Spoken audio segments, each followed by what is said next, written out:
मन की तो साफ है। सुनीता अपनी बहू से बेहद खुश थी। वो अपनी बहू से खुश होती भी क्यों नहीं, आखिर उसको सर्वगुण संपन्न बहू जो मिली थी।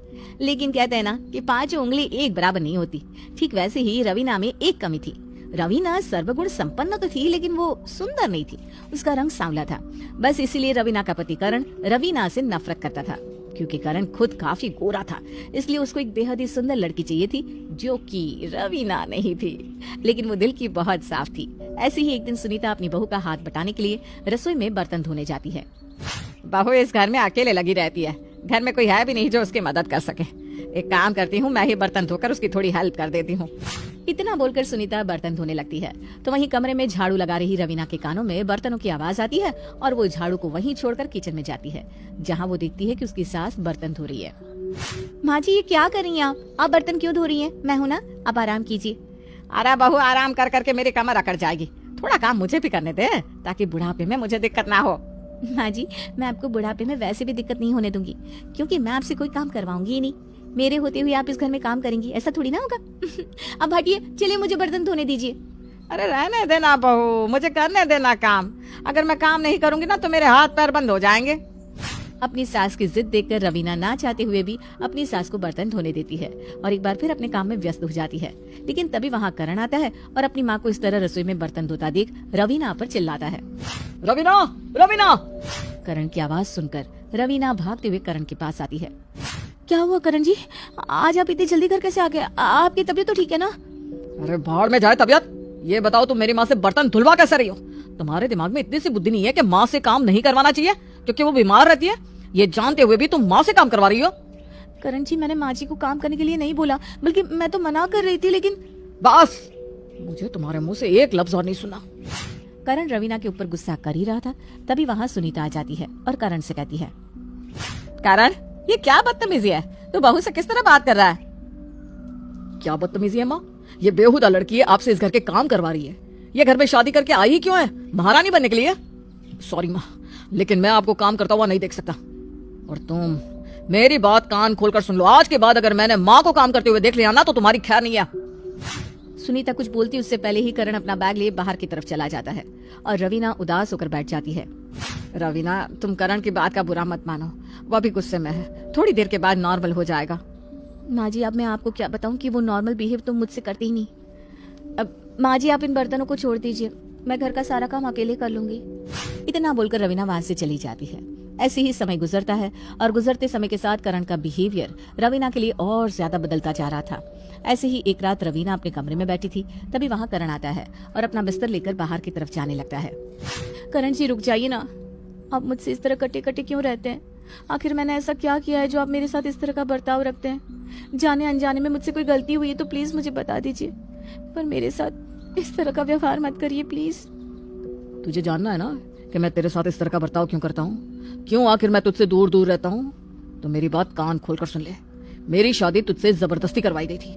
ना तो मैं तुझे पसंद करता हूँ और ना ही कभी करूंगा। अरे तूने मेरा और अपना लेवल देखा है? कहाँ मैं, कहाँ तू?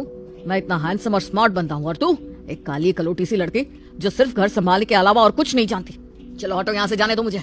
इतना बोलकर करण वहां से चला जाता है। लेकिन करण की इतनी कड़वी बातें मानो रवीना के कलेजे को छलनी छलनी कर जाती है।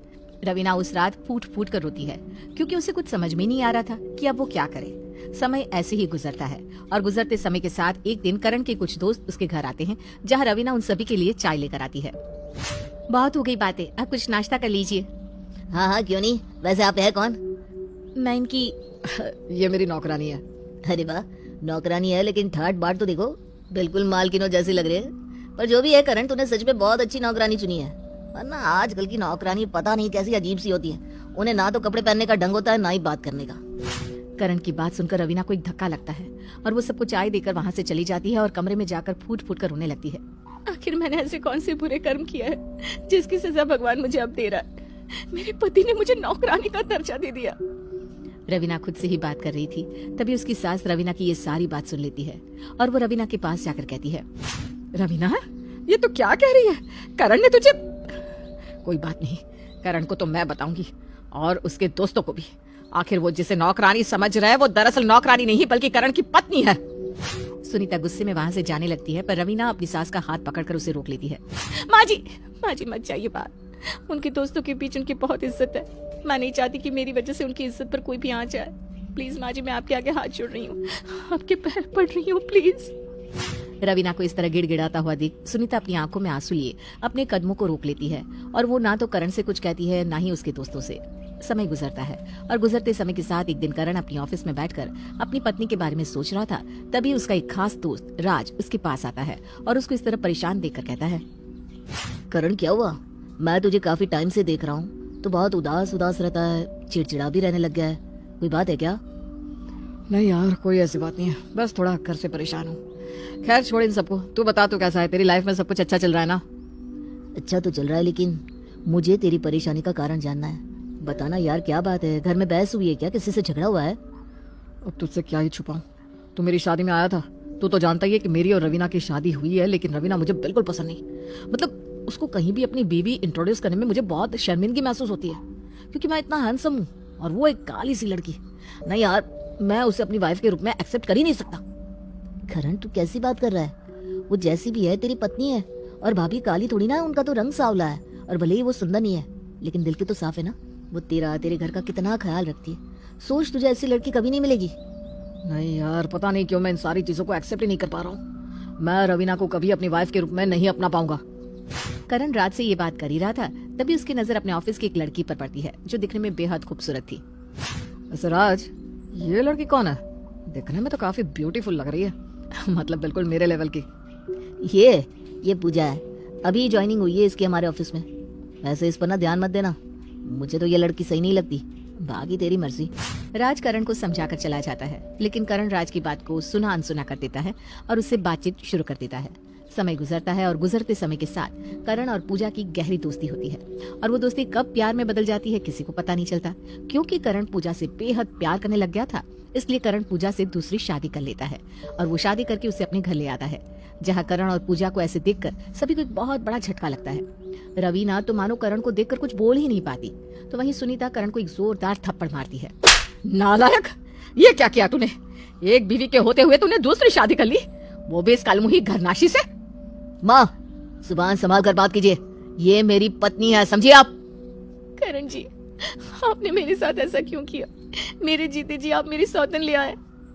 देख रवीना, मैंने तुझे पहले ही कहा था कि मैं तुझसे शादी करना ही नहीं चाहता था। मैं तेरी जिंदगी खराब करने का कोई शौक नहीं रखता था, पर मेरी महान माँ ने मेरी शादी तुमसे करवा दी। अब बता, इसमें मेरी क्या गलती है?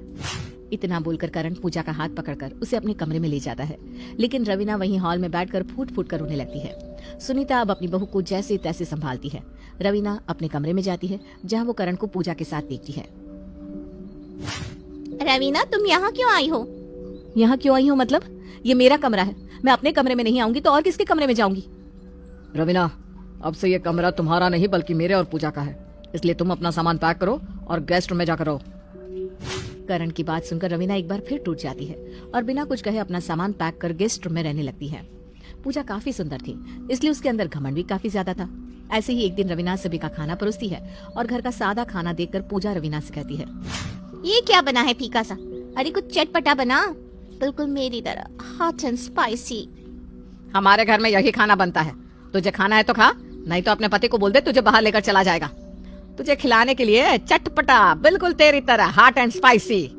माँ जी, आपको नहीं लगता आप कुछ ज्यादा ही बोल रही हैं? सुनीता कुछ बोलती उससे पहले रवीना उसको रोक लेती है, जिस वजह से सुनीता पूजा को कुछ नहीं बोलती। समय बीतता है और ऐसे ही एक दिन रवीना घर में पोछा मार रही थी, तभी वहाँ पूजा अपने गंदे चप्पल लेकर अंदर की तरफ जाने लगती है। ये देखकर रवीना को गुस्सा आता है। ये क्या बदतमीजी है पूजा? एक तो तुम पहले ही मेरे घर और मेरे पति पर कब्जा करके बैठी हुई हो, ऊपर से तुम्हें तमीज नहीं है कि जब कोई काम कर रहा होता है तो उसके काम को बिगाड़ा नहीं जाता। हाउ डेयर यू, तुम्हारी हिम्मत कैसी हुई मुझसे इस तरह बात करने की? ठीक उसी तरह जिस तरह तुमने मेरा घर बर्बाद किया है। रवीना, अब तुम्हारा बहुत ज्यादा हो रहा है। तुम्हारी जानकारी के लिए बता दूं, मैंने तुम्हारा घर बर्बाद नहीं किया, बल्कि तुम्हारा पति खुद मेरे पास चल कर आया, क्योंकि मैं बहुत खूबसूरत हूँ। क्या तुम ये नहीं जानती कि खूबसूरती पर ही दुनिया मरती है, तुम्हारे इस काले चेहरे पर नहीं। मेरा चेहरा भले ही काला है, लेकिन दिल साफ है, इसलिए मुझे तुम ना ही बताओ तो ज्यादा अच्छा है। कम से कम मैं तुम्हारी तरह किसी का घर तो नहीं तोड़ रही। रवीना की ये बात करण भी सुन लेता है। करण को देखकर पूजा रोने का नाटक करती है। पूजा की आंखों में आंसू देखकर करण को गुस्सा आ जाता है और गुस्से में करण रवीना को एक जोरदार थप्पड़ मारता है। तेरी इतनी हिम्मत कि तूने मेरी पत्नी से इस तरह की बात की? दिल की साफ तू नहीं बल्कि पूजा है। अरे जैसी तेरी शक्ल काली है ना, वैसा ही तेरा दिल और मन दोनों ही काले हैं। और इस घर पर पूजा ने नहीं बल्कि तूने सांप की तरह छत्ता फैला रखा है। हमारी छाती पर मूंग दल रही है तू। करण की ऐसी बातें सुनकर रवीना के ऊपर दुखों का पहाड़ टूट जाता है और वो ठान लेती है कि अब वो इस घर में नहीं रहेगी। इसलिए वो अपना सामान पैक करके घर छोड़कर जाने लगती है। लेकिन उसी वक्त सुनीता उसे रोकते हुए कहती है, बहू कहाँ जा रही है तू? माँ जी, अब शायद मेरा यहाँ रहना ना रहना बराबर है, क्योंकि जब खुद का पति ही साथ नहीं रहता तो औरत का वहां रहना किसी बोझ से कम नहीं होता जहाँ उसकी सौतन रहे। और वैसे भी मेरी सौतन की जिंदगी काफी खुशहाल है और मैं अपनी सौतन की जिंदगी में जाकर उसकी लाइफ खराब नहीं करूंगी। मम्मी जी, आपकी लक्ष्मी इस घर से जा रही है, इस घर का ख्याल रखना। इतना बोलकर रवीना वो घर छोड़कर चली जाती है और सुनीता उसे रोक नहीं पाती। ऐसे ही अब समय गुजरता है और गुजरते समय के साथ पूजा आए दिन अपनी सास से लड़ती रहती, यहाँ तक कि वो अपने घर का काम भी सुनीता से करवाती और जैसे ही उसका पति आता तो अपने पति के सामने अच्छे बनने का ढोंग करती। ऐसे ही एक दिन पूजा टीवी देख रही थी। टीवी देखते देखते वो अपनी सास को आवाज लगाती है, सासू माँ, ओ सासू माँ, जरा एक कप चाय बना देना, सर में बहुत दर्द हो रहा है। पूजा की बात सुनकर सुनीता बेचारी आंखों में आंसू लिए चाय बनाने लगती है और वो उस पल को याद करती है जब रवीना अपनी सास को एक भी काम नहीं करने देती थी। कुछ देर बाद सुनीता पूजा के लिए चाय लेकर जाती है। अब जैसे ही पूजा चाय की पहली सिप लेती है वैसे ही वो चाय फेंकते हुए अपनी सास के ऊपर चिल्लाती है, लोग सही कहते हैं, जब इंसान बूढ़ा होता है तो उसके दिमाग के साथ साथ उसके हाथ पैर भी काम करना बंद कर देते हैं। लगता है उम्र के साथ तुम चाय बनाना भूल गई हो सासू माँ। अरे जब मैं चाय बनाना भूल गई हूँ तो क्यों मुझसे चाय बनवाती हो? क्यों मुझसे घर के काम करवाती हो? खुद ही कर लिया करो। आखिर क्यों काम चोरी करती हो तुम? सासू माँ, मैं यहाँ काम करने नहीं बल्कि आराम करने आई हूँ। और वैसे भी आपसे मैं इसलिए काम करवाती हूँ क्योंकि अगर मैंने काम किया तो मेरी स्किन खराब हो जाएगी। अब अपना मुंह मत चलाओ और मेरा सर दबाओ क्योंकि मेरे सर में तेज दर्द हो रहा है। पूजा की ऐसी बात सुनकर सुनीता की आंखों में आंसू आ जाते हैं। वो अपनी आंखों में आंसू लिए उसका सर दबाने लगती है, पर ये सब दूर खड़ा करण देख लेता है। ये देखकर करण को बेहद गुस्सा आता है, जिसके बाद करण गुस्से में पूजा को थप्पड़ मारता है। अरे तुम्हें तो अपनी पत्नी कहते हुए भी मुझे शर्म आ रही है। तुम पत्नी के नाम पर कलंक हो, कलंक। तुमसे अच्छी तो मेरी पहली पत्नी थी। वो भले ही काली है लेकिन तुम्हारी तरह खोटी नहीं। बस बहुत हुआ करण, मैं तुम्हारी पहली पत्नी की तरह शरीफ नहीं हूँ जो तुम कुछ भी कहो और मैं सुनती रहूं। अगर मैं सुनना जानती हूँ तो सुनाना भी जानती हूँ। और हाँ, कलंक मैं नहीं, कलंक तुम हो जो एक पत्नी के होने के बावजूद तुमने दूसरी शादी की, वो भी सिर्फ इसलिए क्योंकि वो सुंदर नहीं थी। अरे थू है ऐसे मर्द पर जो अपनी पत्नी को सुंदरता से तोलता है। और खोटी मैं नहीं, खोटे तुम हो जो अपनी पहली बीवी का ना हो सका, वो मेरा क्या होगा? बस करो पूजा, तुम बहुत बोल रही हो। अगर तुम चुप नहीं हुई तो क्या छोड़ दोगे? अरे तुम क्या छोड़ोगे, मैं ही तुम्हें छोड़ दूंगी क्योंकि मैं इस घर में रह नहीं सकती जहाँ औरतों को उसकी सुंदरता से जज किया जाए। इतना बोलकर पूजा अपने कमरे में जाती है और सामान पैक करके घर छोड़कर चली जाती है। ये सब देखकर करण को बहुत दुख होता है और उसे रवीना याद आती है। उसे ये भी याद आता है कि किस तरह उसने रवीना के साथ बुरा बर्ताव किया था। माँ, लगता है सच में मैंने बहुत बड़ी गलती कर दी। मैंने सुंदरता के पीछे उस लक्ष्मी को अपने घर से जाने दिया जिसने मेरे इस घर को जोड़ कर रखा था। तो क्या हुआ बेटा, अभी भी समय है, जा जाकर बहू को वापस ले आ। और बहू को लेने तो अकेला नहीं बल्कि मैं भी तेरे साथ जाऊंगी। इतना बोलकर करण और सुनीता रवीना के मायके जाते हैं। रवीना, मुझे माफ कर दो, मुझसे बहुत बड़ी गलती हो गई। मैंने सोने की चाह में हीरा खो दिया। मुझे माफ कर दो रवीना, प्लीज मुझे माफ कर दो और एक बार फिर मेरे साथ अपना घर बसा लो। मैं तुमसे वादा करता हूँ, इस बार मैं कभी कोई कमी नहीं छोड़ूंगा। मैं तुम्हें कभी कोई तकलीफ नहीं पहुंचाऊंगा, कभी कोई दुख नहीं दूंगा। हाँ बहू, मेरे घर को दोबारा मंदिर कर दे, वो घर पाप का घर हो गया है। सुनीता और करण की बात सुनकर रवीना मुस्कुराती है। माँ जी, मैं आपकी बहुत इज्जत करती हूँ और तो और मैं आपको अपनी माँ की तरह मानती हूँ। मैंने आपको कभी भी अपनी सास नहीं माना। मैं आपकी सेवा जिंदगी भर करूंगी, लेकिन मुझे माफ करना। मैं उस घर में दोबारा कदम नहीं रखूंगी जहाँ मेरे दामन पर दाग लगाया जा चुका है। करण जी, आपको आपकी जिंदगी मुबारक, लेकिन मैं आपके साथ आपके घर नहीं आ सकती। रवीना करण के साथ आने के लिए मना कर देती है और अपनी एक अलग जिंदगी शुरू कर देती है। तो वहीं करण को भी अब रवीना को खोने का काफी दुख था, लेकिन अब तो कुछ नहीं हो सकता। तो वो कहते हैं ना, अब पछताए होत क्या जब चिड़िया चुग गई खेत।